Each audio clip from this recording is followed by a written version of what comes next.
Grabe ang ulan ng yelo, ang lalaki. Ano ba yan?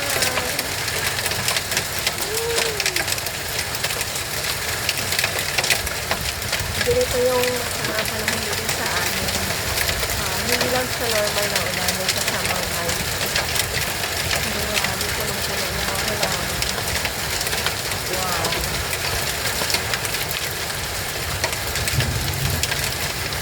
Mga kasilaki naman siya ng jogger, hindi naman siya. Medyo malaki yung sinagamit sa mga halaman. Pero sa mga bahay din, yung kotse mo na din sa labas lang, sa banda naman ito.